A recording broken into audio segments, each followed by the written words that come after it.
అందరికీ నమస్కారం, శుభోదయం. Welcome to profit master. ఇవాళ 24th ఫిబ్రవరి మండే. ఈ వీక్ స్టార్టింగ్ రోజున ఎలాంటి ఇంపాక్ట్ మన మార్కెట్స్ మీద ఉండే అవకాశం ఉంది, ఇంటర్నేషనల్ మార్కెట్స్ నుంచి అన్న అంశాలు చూద్దాం. నికాయ్ క్లోజ్డ్, హాంకాంగ్ ఫ్లాట్గా ట్రేడ్ అవుతుంది, షాంఘై కూడా ఫ్లాట్గా ట్రేడ్ అవుతూ వస్తుంది. లాస్ట్ ట్రేడింగ్ సెషన్ రోజున అమెరికన్ మార్కెట్స్లో గట్టి అమ్మకాలు ఒత్తిడి అయితే చూసాము. బట్ కొద్దిగా ఫ్యూచర్స్ పాజిటివ్గా ఉండడం అనేది కొద్దిగా ప్రోత్సాహకర అంశం అయితే ఉంది.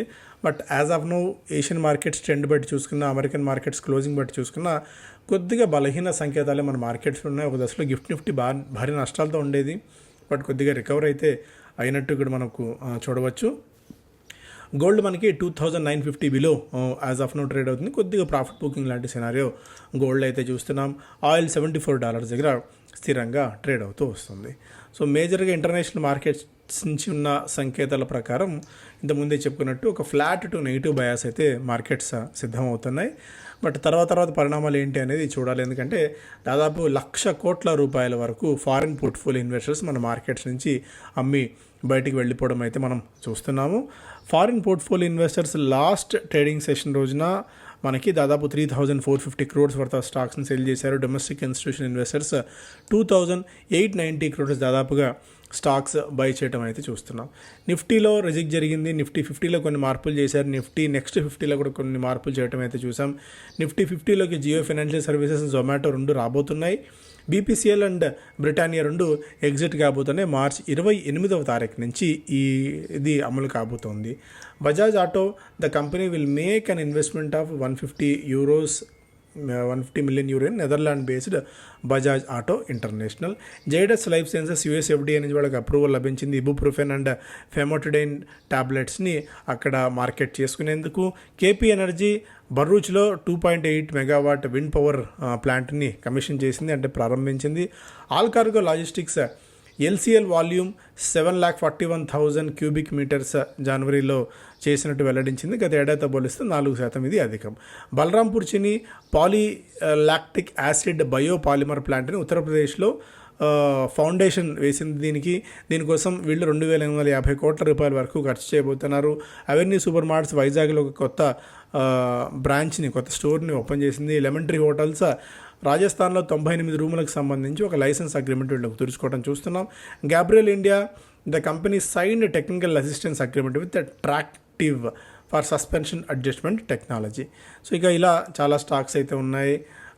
Dhanalakshmi bank, the board approves the appointment of Suryaraj as executive director and 300 crores వరకు ఎన్షిడిఎల్ ద్వారా జారీ చేయబోతున్నారు. IRFC, NTPC renewable accepts the company's bid for 7,500 crores worth rupee term loan loan ఇవ్వబోతున్నారు. ఆర్వీఎన్ఎల్ సౌత్ వెస్టర్న్ రైల్వే నుంచి 150 కోట్ల రూపాయల ఒక ఆర్డర్కి సంబంధించి లోయెస్ట్ బిడ్డర్గా నిలిచింది. స్విగ్గీ స్కూట్సీ లాజిస్టిక్స్లో దాదాపు 1,000 కోట్ల రూపాయల వరకు పెట్టుబడులు పెట్టబోతోంది. గ్రాన్యూల్స్ ఇండియా స్విట్జర్లాండ్కి చెందిన సెన్ కెమికల్స్ని 193 కోట్ల రూపాయలకు కొనుగోలు చేయబోతుంది. జాగిల్ prepaid, the company entered with Indus towers, so employee expenses management సంబంధించి సేవలు అందించేందుకు ఇండస్ టవర్స్తో ఒప్పందం కుదుర్చుకుంది జాగిల్ ప్రీపెయిడ్. అలాగే ఆస్టర్ డిఎం కేరళలో రాబోయే 3 సంవత్సరాల్లో విస్తరణ కోసం 850 కోట్ల రూపాయల వరకు ఖర్చు చేయబోతున్నట్టు వెల్లడించింది. ఇవి స్టాక్స్ పరంగా. మిగిలిన స్టాక్స్ పరంగా కూడా చూస్తే మోస్ట్లీ ఆల్రెడీ మనం డిస్కస్ చేసిన స్టాక్సే అధికంగా ఉన్నాయి. ఇంతకుముందే చెప్పుకున్నట్టు Swiggy, Hyundai, Bajaj housing finance, Zomato, Jio financial లాంటివి నిఫ్టీ అండ్ నిఫ్టీ నెక్స్ట్ 50కి సంబంధించిన అప్డేట్స్ పరంగా ఇక్కడ చూడవచ్చు. వాటిలో కొద్దిగా బయింగ్ యాక్టివిటీ కూడా మనకు పెరుగుతుంది. ఎకనామిక్ టైమ్స్ ఫస్ట్ పేజ్లో Bain Capital closes in on Manappuram finance deal, possible size almost 9,000 నుంచి 10,000 కోట్ల రూపాయల మధ్య ఈ డీల్ ఉండే అవకాశం ఉంది.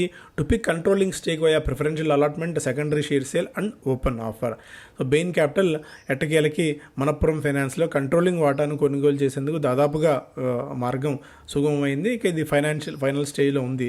The Reserve Bank of India lifted restrictions on the later subsidy Asirvad Micro Finance a month ఆకో.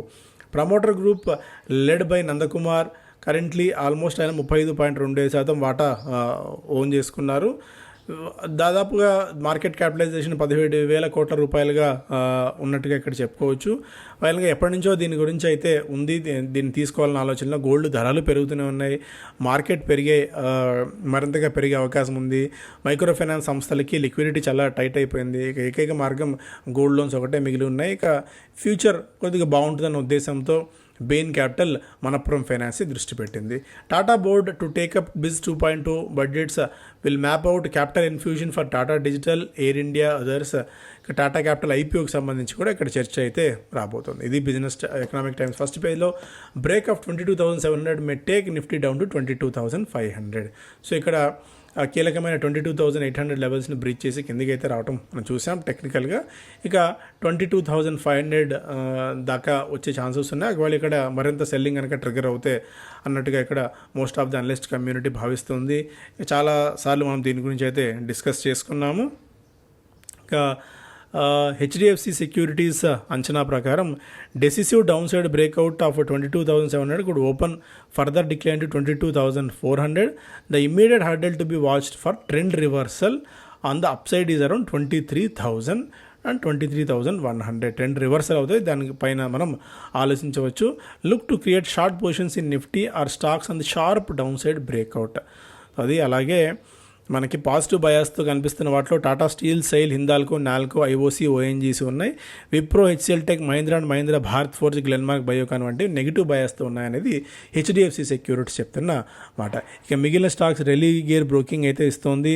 Technical పర్స్పెక్టివ్లో traders Bajaj Finance, Balkrishna Industries, Chambal, Hindalco, IndiGo, Nalco, SAIL వంటివి షార్ట్ టర్మ్లో లాంగ్ ట్రేడింగ్ ఆపర్చునిటీస్ కోసం ట్రై చేయవచ్చని చెప్పి సూచిస్తూ, షార్ట్స్ కోసం అయితే Apollo Hospitals, Coforge, Glenmark, Granules, Grasim, HL, Lupin, Sun Pharma వంటివి సెల్లింగ్ ఆర్ షార్ట్స్ కోసం ట్రై చేయవచ్చని చెప్పి సూచిస్తుంది. ఫారిన్ పోర్ట్ఫోలియో ఇన్వెస్టర్స్ ఇప్పటిదాకా మనకి మార్కెట్లో 23,710 crores వర్త్ ఆఫ్ స్టాక్స్ని ఈ నెలలో విక్రయించగా ఓవరాల్గా 2025 ఇప్పటివరకు 1,00,000 కోట్ల రూపాయల వరకు మన మార్కెట్స్ నుంచి బయటికి తీసుకువెళ్ళిపోవడం అయితే మనం చూస్తున్నాము. And most of the mutual fund companies కూడా క్యాష్ని రెడీ చేసుకుంటున్నాయి. మార్కెట్స్లో ఏదైనా ఇంకా డీప్ సెల్లింగ్ వస్తే మరింతగా మార్కెట్స్లో డిప్లాయ్ చేయడానికి. సో క్యాష్లో ఎప్పుడైతే ఉండడం వాళ్ళకి బెటర్ ఆపర్చునిటీస్ కూడా దొరికినట్టు అవుతాయి. సో ఫిబ్రవరి నెల మరింత వీక్ మంత్గా అయితే టర్న్అవుట్ అయ్యే ఛాన్సెస్ కనిపిస్తున్నాయి. Nifty 50s valuation to get a lift with Zomato, JioFin joining index. ఇక్కడ బ్రిటానియా, బీపీసీఎల్ రెండు వైదొలగబోతున్న తరుణంలో జొమాటో అండ్ జియో ఫైనాన్షియల్ రెండు మార్కెట్స్లోకి అయితే ఎంటర్ అవుతాయి. ట్రైలింగ్ 12 month పీఈ ప్రకారం చూసుకుంటే సో గరిష్ట పీఈల దగ్గర రెండు స్టాక్స్ ట్రేడ్ అవుతున్నాయి కాబట్టి ఓవరాల్ నిఫ్టీకి కొద్దిగా పాజిటివ్ మొమెంటం తీసుకొచ్చే అవకాశం ఉంది వాల్యుయేషన్స్ పాయింట్ ఆఫ్ వ్యూలో అనేది ఈ స్టోరీ సారాంశం. Nifty on the brink, the 22,500 line in the sand. Already ఇంతకుముందు మనం మాట్లాడుకున్నాం. లెవెల్స్ ఇక్కడ పక్కన పెడితే లెవెల్స్ కంటే మెయిన్ ఏంటంటే sentiment is most important. So technical levels 22,000 దిగితే 19,800 వస్తుంది, అది దిగితే 19,500 వస్తుంది కామన్. ఎందుకంటే ఒకసారి స్టెప్స్ దిగడం మొదలుపెట్టిన తర్వాత ఇంకా దాన్ని లోతు ఎక్కడ దాకా ఉంటుందని మనం చెప్పడం కష్టమవుతుంది. బట్ పదే చెప్తున్నట్టు క్వాలిటీ స్టాక్స్లో మాత్రమే ఉండండి అని చెప్పి మనం అనేక సందర్భాల్లో లాస్ట్ 6 months to 1 year నుంచి పెసిమిస్టిక్ మోడ్లో అయితే లేము. బట్ మార్కెట్స్లో కొద్దిగా జాగ్రత్తగా ఉండండి, అప్రమత్తంగా ఉండండి అని చెప్పి మనం పదే అనేక సందర్భాల్లో మనం చెప్తూనే వస్తున్నాం. బట్ ఈ మధ్య మార్కెట్స్లోకి కొత్తగా వచ్చిన వాళ్ళు, లేదంటే మన మార్కెట్స్ని, మన ఛానల్ని కొత్తగా చూస్తున్న వాళ్ళు గతంలో మీరు ఎందుకు చెప్పలేదు అని చెప్పి కింద కామెంట్స్ రూపంలో చెప్తున్నారు. పాత వీడియోస్ అన్నీ ఒక్కసారి చూస్తే మీకే అర్థమవుతుంది మా గురించి మేము సెల్ఫ్ డబ్బా కొట్టుకోవాల్సిన అవసరం అయితే ఏమీ లేదు. అప్పుడు ఇప్పుడు చెప్పామని చెప్పి ఎప్పుడు మా గురించి మేము ప్రమోషన్ చేసుకున్న దాఖలాలు అయితే లేవు మీకు గతంలో కూడా. సో రెగ్యులర్గా ఫాలో అవుతూ ఉంటే మీకే తెలుస్తుంది దాని గురించి. ఎప్పుడో ఒక్కసారి చూస్తే దాని గురించి పెద్దగా మనకు అవగాహన కూడా ఉండదు. రెగ్యులర్గా ఫాలో అయ్యి కొన్ని వేల మందికి సో దీని గురించి తెలుసు, మనం ఎలాంటి దీనిలో ఇస్తున్నాము, మనం ఎలాంటి వ్యూ ఉంది అని చెప్పి. ఇక ఎల్ఎన్టీ టెక్కి 2 డబుల్ వ్యామ్యూ ఉంది. ఒకటి నిఫ్టీ ఐటీ ఇండెక్స్ నుంచి తొలగించారు, సెకండ్ F&O ఆప్షన్స్ నుంచి కూడా తొలగించడం అయితే చూస్తున్నాం. దీంతో కొద్దిగా సెల్లింగ్ ప్రెజర్ ఎల్ఎన్టీ టెక్నాలజీస్లో ఉండే ఛాన్సెస్ ఉన్నాయని చెప్పి ఇక్కడ మనం చూడవచ్చు. ఫెడరల్ బ్యాంక్ దేశంలో అతిపెద్ద 5వ ప్రైవేట్ బ్యాంకుగా నిలవాలన్న ఆలోచనలు అయితే ఉంది. నిమ్స్ పెంచుకోవాలి, ప్రొడక్ట్ పోర్ట్ఫోలియో పెంచుకోవాలి, బ్యాంకింగ్ బ్రాంచ్ స్ట్రాటజీని మార్చుకోవాలి అని చెప్పిన ఆలోచనలో ఉంది. అండ్ డిజిటల్గా కూడా మరింత పటిష్టం కావాలన్న ఆలోచనలో ఉంది అని చెప్పి ఫెడరల్ బ్యాంక్ ఎండి కేవీఎస్ మనీ ఇంటర్వ్యూ అయితే ఇక్కడ చూడవచ్చు. ఆల్రెడీ గతంలో కూడా మనం మాట్లాడుకున్నట్టు మొదట్లో హెచ్సిజీలో, హెల్త్ కేర్ గ్లోబల్లో శశి గారు అనేక సందర్భాల్లో దీని గురించి మాట్లాడారు. హెచ్సిజీలో 54% అంటే మెజారిటీ వాటాని కేకేఆర్ ప్రముఖ సంస్థ చేజిక్కించుకోబోతుంది. ప్రైవేట్ ఈక్విటీ కంపెనీ ఇది.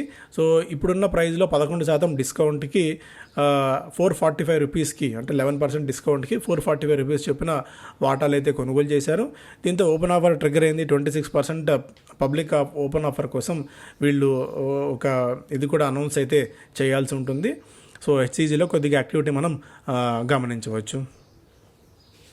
లాస్ట్ 6 మంత్స్లో స్టాక్ ఇప్పటికే 30% దాకా పెరగడం కూడా మనం అయితే చూసాం. Excess flab cut Ashok Leyland moves to chiselling muscles. ఇక్కడ అశోక్ లేలాండ్ అంటే ఒంట్లో అవసరం లేని కొవ్వుని అంటే ఒంట్లో ఎక్కడెక్కడైతే లూజ్గా ఉన్న ఇది ఉంటుందో దాన్ని మరింతగా కట్ చేసుకోవడానికి ఎక్సెస్ అంటే ఫ్లాప్స్ అంట. ఆ ఎక్సెస్ ఫ్లాప్స్ని కట్ చేసుకొని మరింత లీన్గా స్ట్రాంగర్గా మారాలి, 6 ప్యాక్ స్ట్రాటజీని అవలంబిస్తామని చెప్పి అశోక్ లేలాండ్ అయితే చెప్తోంది. బిజినెస్ స్టాండర్డ్ ఫస్ట్ పేజ్లో UK EU step up FTA talks with India in Trump ఎరా. సో ఓకే, ఇదంతా ఓకే. ఫస్ట్ పేజ్లో paint stock struggle to hold there colour amid growth fade. ఇక్కడ గ్రోత్ అయితే ఫేడ్ అవుతుంది. ఇన్ఫ్లేషన్ ఒకటి కంట్రోల్లోకి రావాలి, దానికి కూడా అర్నింగ్స్ మొమెంటం మళ్ళీ స్టార్ట్ అవ్వాలి. ఇవన్నీ అవుతే మాత్రమే మనం పెయింట్ స్టాక్స్ గురించి ఆలోచించవచ్చు. సో తిండి గురించే ఎక్కువగా ఆలోచించే రూపాయి ఖర్చు చేసేప్పుడు ఆలోచిస్తున్నప్పుడు ఇంక ఇళ్ళకి పెయింట్లు వేసుకోవడం అనేది మేబీ అంత ఇది ఉండకపోవచ్చేమో యాజ్ ఆఫ్ నో. బట్ చూడాలి. యాజ్ ఆఫ్ నో అయితే ఇప్పుడు ట్రెండ్ అంతా కూడా కొద్దిగా సమ్మర్ రిలేటెడ్ స్టాక్స్ మీద ఉండే ఛాన్సెస్ అయితే ఉంటాయి. పోస్ట్ సమ్మర్ మళ్ళీ వర్షాలకి సంబంధించి ఆ రిలేటెడ్ స్టాక్స్ మీద ఉంటుంది. As of now paint maybe Deepavali టైంలో ఒక్కటి తప్ప ఇప్పుడు పెద్దగా వీటిలో యాక్టివిటీ ఉండే అవకాశాలు అయితే యాజ్ ఆఫ్ నో కనిపించట్లేదు. ఏషియన్ పెయింట్స్ దాదాపు 25% నష్టపోయింది. 5 year యావరేజ్ PE 60 ఉంటే ఇప్పుడు 2025లో 25-26లో ఎక్స్పెక్టెడ్ 40% దాకా ఉంది. అంటే దాదాపుగా మనకి 20 పాయింట్స్ అంటే 30-35% తక్కువ PEకి దొరుకుతుంది. బెర్జర్ పెయింట్స్ పరిస్థితి ఈవెన్ యాక్జోనబుల్ అంత చీప్గా కాకపోయినప్పటికీ బట్ యాక్జోనబుల్ డీసెంట్గా ఉంది. చాలా కంపెనీస్ దీన్ని కొనుగోలు చేయాలని ఆలోచనలు చేస్తున్నాయి కాబట్టి యాక్జోనబుల్లో ఆ ప్రైస్ ఇంకా స్టిక్ ఆన్ అయితే అయ్యి ఉంది. కాఫీ ప్రైజెస్ 50 సంవత్సరాల గరిష్ట స్థాయికి అయితే చేరాయి. ఈ టైంలో CCL ప్రొడక్ట్స్ లాంటి స్టాక్స్ని మనం కొద్దిగా రాడార్లో అయితే పెట్టుకోవాలి. సో ఇవి ప్రధానమైన వార్తలు. Thank you so much.